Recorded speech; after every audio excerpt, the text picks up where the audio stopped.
بسم اللہ الرحمن الرحیم۔ السلام علیکم ورحمۃ اللہ وبرکاتہ۔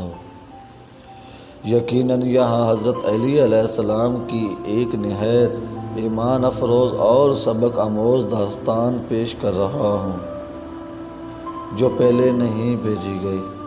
داستان قاضی حضرت علی اور اندھی عورت کا مقدمہ۔ یہ واقعہ حضرت علی علیہ السلام کے دور خلافت کا ہے۔ آپ نہ صرف خلیفہ وقت تھے بلکہ خود عدالت بھی بطور قاضی بھی بیٹھتے اور انصاف فرماتے۔ ایک دن ایک نابینا بوڑھی عورت عدالت میں حاضر ہوئی۔ وہ فقیری اور تنہائی کی زندگی گزار رہی تھی۔ اس نے شکایت کی،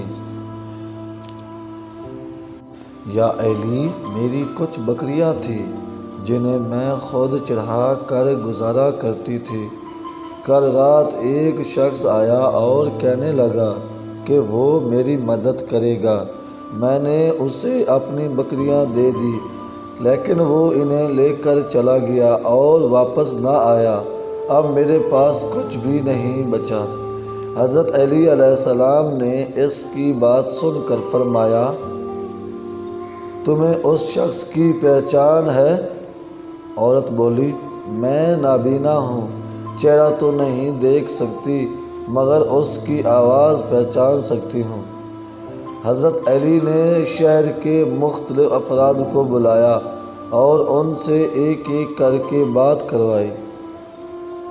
جب ایک شخص نے بات کی تو وہ عورت بولی، ہاں یہی ہے، یہی وہ شخص ہے۔ وہ شخص گھبرا گیا۔ اس نے اقرار کیا کہ وہ عورت کی بکریاں لے گیا تھا اور نیت یہ تھی کہ واپس نہ کرے۔ حضرت علی نے نہ صرف اس سے بکریاں واپس دلوائیں بلکہ اسے سخت تنبیہ کی اور کہا، اندھیرے میں ظلم کرنا سمجھ کر کہ کوئی دیکھ نہیں رہا، یہ نہ بھولو کہ اللہ ہر چیز کو دیکھتا ہے۔ پھر آپ نے سرکاری بیت المال سے اس بوڑھی عورت کے لیے وظیفہ مقرر فرمایا تاکہ وہ زندگی کی ضروریات میں محتاج نہ رہے۔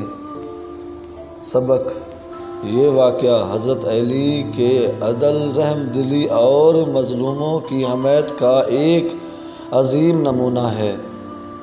آپ نہ صرف ظالم کو روکتے تھے بلکہ مظلوم کو سہارا بھی دیتے تھے، چاہے وہ کتنا ہی کمزور کیوں نہ ہو۔ اللہم صلی علی محمد و آل محمد۔